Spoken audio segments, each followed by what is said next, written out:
Hello everyone, Sergeant Arger right here today, and going to be reacting to the fifth part of the series, um, aka 1917. Also, what I've seen is that I've been getting like more views on my 1916 episode than my 1915. I mean, which is okay because, you know, I'm not trying to make I'm not trying to make this like a you know, a series where you have to watch the previous ones to get it.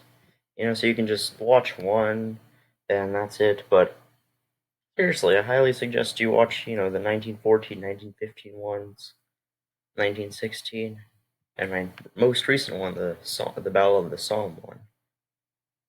They're all very interesting. Anyways, today, if you can't see already, I have my cat joining me. And from last video, I think his attitude has changed. The last video, he was crazy. But yeah, he's on my arm, so I'm gonna try to do this with one arm. So, 1917. Let's get into it.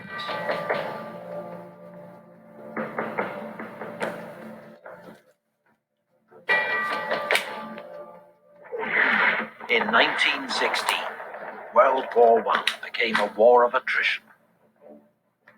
Both sides began to focus less on winning victory on the battlefield than grinding down the enemy and inflicting such enormous losses they would be forced to surrender.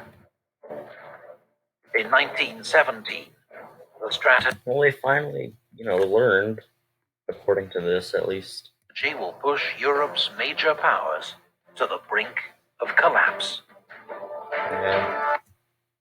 This was the same year that Germany sent Lenin to Russia to kickstart the Bolshevik Revolution. The Communist Revolution in Russia. And that ultimately got Russia to be defeated.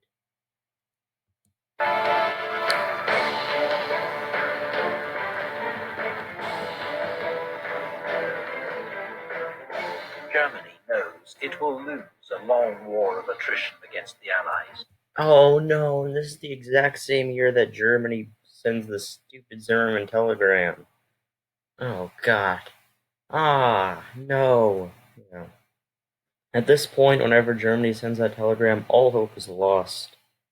And at that point, there's like a 0% chance Germany can win. Who have greater resources. So its leaders gamble. They resume unrestricted submarine warfare, believing their U-boats can cut off Britain's food imports by sea and starve the country into surrender within 6 months. 6 months? No. No. That's a bit of a... I think you underestimated them. The new shoot-on-sight tactics mean neutral American ships will inevitably be caught in the crossfire, risking America joining the war on the Allied side. Just 2 days into the campaign, the SS Housatonic, an American steamer carrying wheat from Galveston, Texas. Wait a minute. Maybe Germany sent the Zimmerman telegram to... Okay, by the way, if y'all don't know what it is, the Zimmerman telegram is a telegram that Germany sent to Mexico and basically asked, "Hey, do you want to join our war against the United States? And if you do, we'll give you some of the land. We'll give you the land some of the land that you lost during the Mexican American War." But there was a few problems because Mexico was in a civil war, so that really hindered things. And yeah, um, but yeah, I guess their line of thought was, if we do this submarine warfare thing, America's gonna join the war anyway, so we might as well just have Mexico in to distract them at least. So I guess that was their line of thinking. But still, I don't think America would have joined the war. Seriously. Woodrow Wilson was kind of an idiot. And he did not, want to go to war with Germany or the Central Powers. And he was in office until 1923. So there's a lot of people that say it's inevitable that America would join the war, but I'm pretty sure the war would have ended before America could have the opportunity to join, or at least before they would want to join. Access to England is sunk by a U-boat. The British then pass to the US government a telegram they've intercepted Yeah, here it from is. German Foreign Secretary Arthur Zimmermann to the German ambassador in Mexico.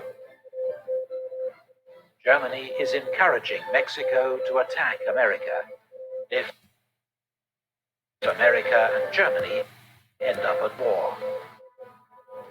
The so-called Zimmermann telegram puts yet more pressure on US President Wilson to declare war on Germany. Here it is. In Russia, enormous casualties and bread shortages lead to riots and revolution. The Tsar abdicates. A provisional government takes charge, pledging to continue the war. But at the front, Russian troops begin to desert en masse. After a string of German provocations, the US finally declares war on Germany. It brings immense resources to the Allied cause, but they will take many months to mobilize. Yeah, and this was the reason why America became a superpower. They had to actually commit to their industry somewhere, and that really got them going, you know? It really got their economy going, and they didn't have to suffer, they didn't have to suffer too many losses like Russia or Germany, and at the same time, the industry wasn't destroyed or anything like that, like France's was in northern France. So, America pretty much got their economy really powerful without, too many consequences or too many negative consequences. And the German gamble of unrestricted submarine warfare may still pay off. April is the U-boat's most successful month of the war. Really? They sink 886,000 tons of Allied shipping, an average of 17 ships a day. Remember, a ton is a lot. And it also means 2,000 pounds. So that is a lot of stuff. That is a lot. Just, if you imagine, that is just a lot of stuff they're sinking. Jeez. All packed with urgently needed food and supplies. Britain will face starvation if the U-boats are not defeated soon. On the Western Front,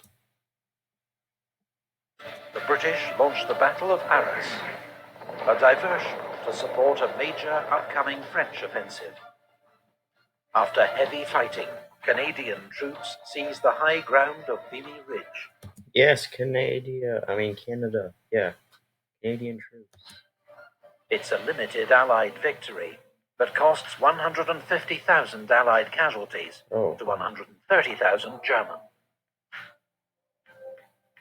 Above the trenches, the First Air War has reached new levels of sophistication. Oh yeah, I'm surprised they haven't talked about the Red Baron. Deadliness. Reconnaissance aircraft are crucial for spotting. Look at those cameras. Spotting enemy positions and directing artillery fire onto them. Scout aircraft or fighters try to shoot them down before they can execute their mission. New models of aircraft are I wonder why they're called dogfights. Developed every few months. Weird. But that spring, the superiority of German aircraft leads to heavy Allied losses. in what becomes known as Bloody April. Well, eventually it just comes to a point where the Allies just have so many planes that they can just overwhelm the Central Powers. And that's pretty much what happened in 1918.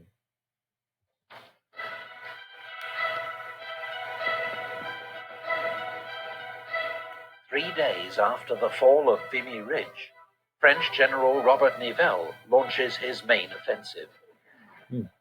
Expectations are high. But after initial success, the advance bogs down, and casualties quickly mount on both sides. Oh, goodness. Well, I wish they were to go into a little bit more detail about the significance of the offensive and what they're trying to accomplish.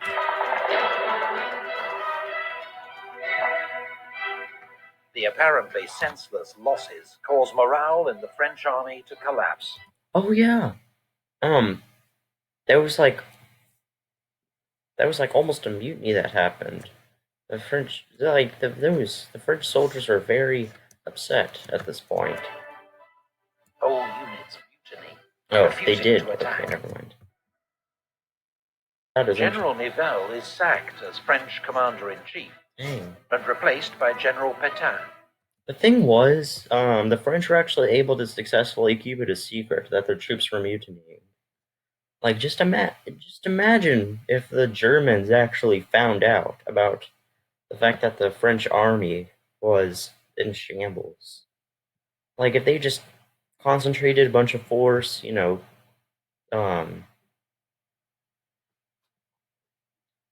towards Paris or something like that, like, that would just... It seems like that would just collapse the French army at that point. Yeah, it's definitely possible that if the Germans found out, they could have won. Seriously. Hero of Verdun, who promises no more suicidal attacks. Good. That summer... Didn't it just say that they, learned their lesson and were more focused on grinding them down instead of just attacking? But apparently not. Apparently they haven't. Ridge, the British tunnel under the German lines and detonate 19 enormous mines under the enemy position. No, they're doing it again. It's the largest man-made explosion in history to date, and paves the... To date?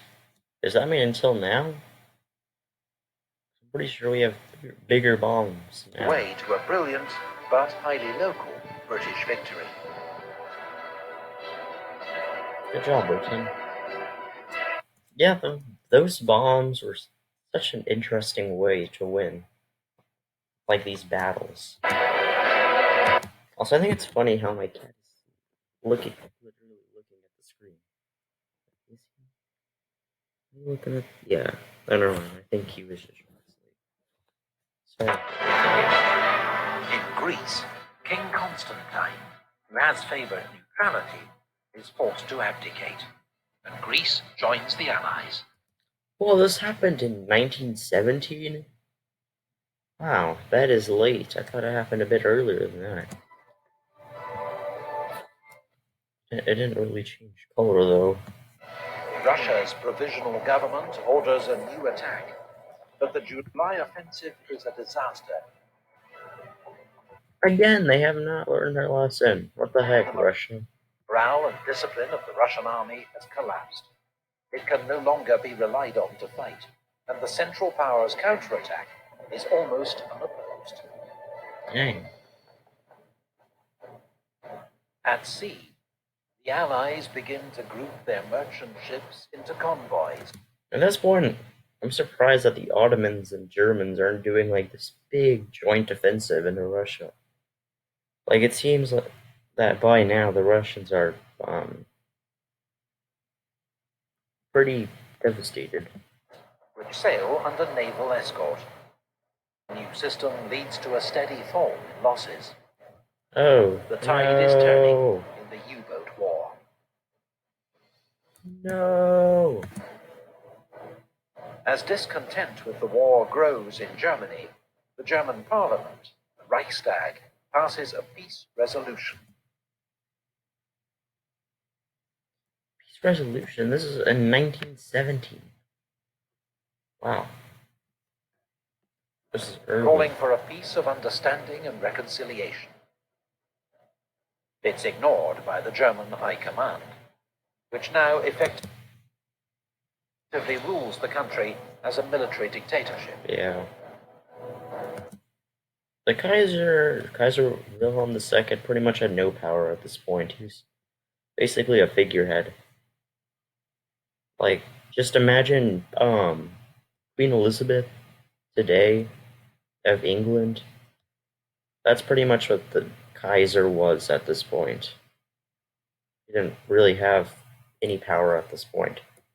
Or like Hirohito, sort of, in World War II. And that's the reason. That's actually the reason why he wasn't executed, like the Germans were, or other Japanese officials, which is quite interesting. Anyways, I'm getting off topic. In Belgium, the British launched their major offensive of 1917, the Third Battle of Ypres. It will be remembered as Passion Day. Wow. Such an interesting name for like a city. If you try to pronounce it, it just sounds like Ypres or something. I don't know. Heavy shelling, rain, and broken irrigation channels turned the battlefield into a sea of mud. In these impossible conditions, all hopes of a breakthrough soon fade. The attack is called off after 3 months, by which point the British have suffered 240,000 casualties. Isn't it normal for battles to last months? Like the Battle of the Somme in my last episode was like 4 months long. Seriously, is this normal for World War One? Sounds The Germans, very weird. 200,000.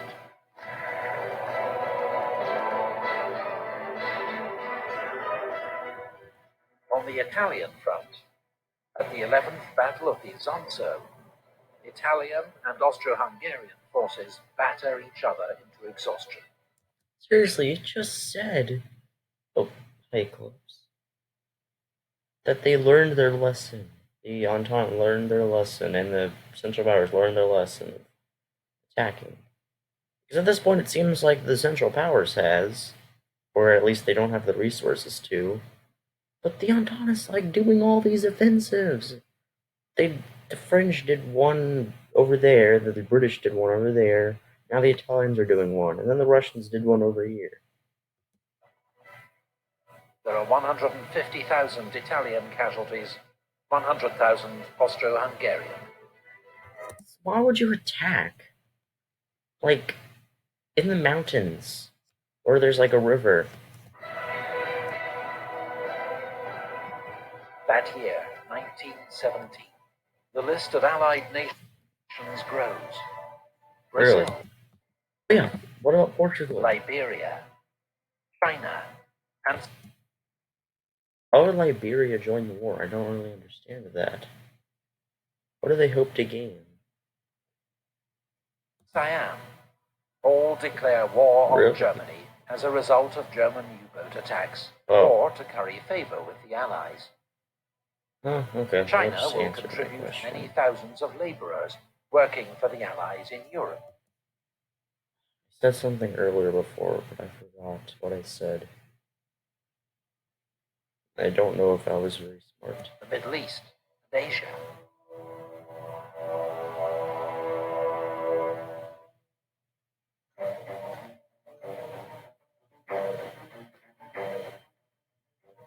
That year in the Middle East, British forces avenged their 1916 humiliation at Kut by defeating the Ottoman Turks and marching on to occupy Baghdad. Dang! If y'all don't know, Baghdad is like the capital of Iraq. It's a pretty big city. The fact that the British were able to take it, that is, wow. Looks like they took a lot of land. British forces in Egypt advance across the Sinai Desert, but are thrown back by Ottoman forces at the First and Second Battles of Gaza. In July, Arab rebels capture the strategic Ottoman port of Akaba. Oh yeah, They are the Arab accompanied by a revolts. British military advisor, Captain T. E. Lawrence, better Lawrence of Arabia. known as Lawrence of Arabia. What is that thing? Look where my mouse is. What is that thing? That autumn, British Foreign Secretary Arthur Balfour issues the Balfour Declaration, expressing support for the creation of a national home for the Jews in Palestine. That never even happened. The aim is to rally Jewish support for the Allies, but the declaration contradicts existing pledges to Arab leaders. Wow.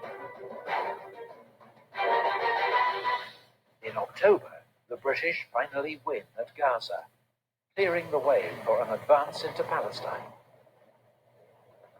6 weeks later, General Allenby leads British troops into Jerusalem, ending 400 years of Ottoman rule.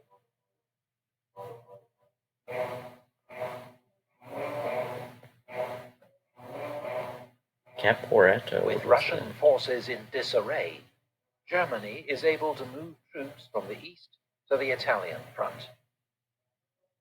At the Battle of Caporetto, they helped to smash through the Italian army. All this is when they take over that like entire little area. I forgot if they take Venice or not. I'm pretty sure they don't take Venice. There's like a giant river right in front of it. I'm pretty sure like Venice is an island city too. Advancing 70 miles and taking 250,000 prisoners. Wow. British and French divisions, desperately needed on the Western Front, have to be redeployed to shore up the line. Germany, this is your chance. Do something. In Russia, No! Is Germany gonna do anything? Second revolution brings Lenin's Bolshevik party to power. He is determined to end Russia's involvement in the war. In France, Georges Clemenceau becomes prime minister. Nicknamed the Tiger, he promises total war and total victory. But for the Allies in late 1917, final victory looks uncertain. Yeah. Russia has stopped fighting. French armies are recovering from mutiny. The Italian front has almost collapsed. And American reinforcements still seem a long way off. For the time being, the British are the only effective Allied force in the field. So the British attack at Cambrai with the first major tank assault in history. On the first day, nearly 400 tanks spearhead an advance of several miles through German defenses. But then the tanks break down or are knocked out. The Germans rush in reinforcements, and the gains are lost.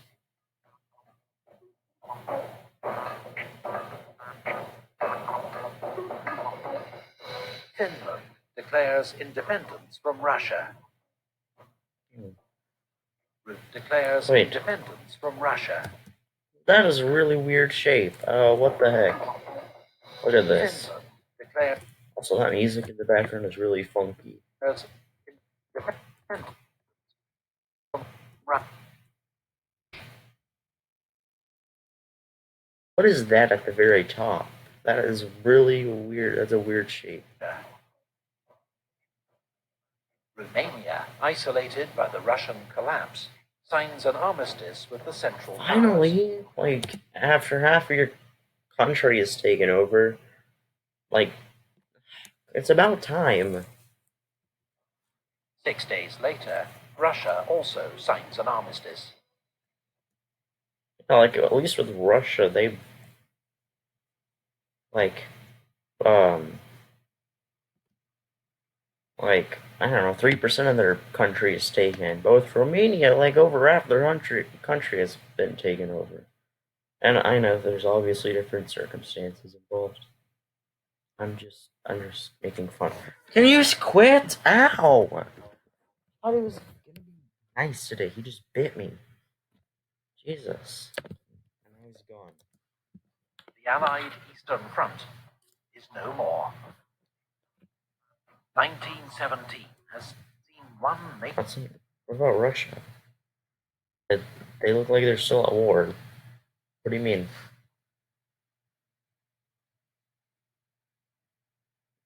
They still have troops there, as you can see. Allied power, Russia, knocked out of the war. Oh, never mind. With the arrival of a fresh new ally, America. Yes. Germany knows only military victory can now save it from being overwhelmed by Allied resources. The thing about World War One is that I'm kind of at odds with myself of who I should root for. Because I obviously live in America, and I think America is pretty neat, as you can see. At the same time, I'm German, and I also love Germany and their history and all of that. So yeah, they're kind of at odds with each other, and I don't know who to root for. And begins planning one last massive onslaught. Oh yeah, and that happens like in 1918, the Kaiserschlacht or something like that. Dang. Epic History TV relies on the support of fellow historians. Okay, well that is it. Thank you all for watching. It's a very interesting episode. And tomorrow will be our very last part. This is 5 out of 7, but the last episode is actually just all of the parts combined into one, and we don't want to do that. So yeah, make sure to subscribe to Epic History TV. They're pretty neat. They have a pretty good history. A pretty good series about the Crusades. And that's actually what got me into watching Epic History TV like a year ago. But yeah, thank you all for watching and goodbye.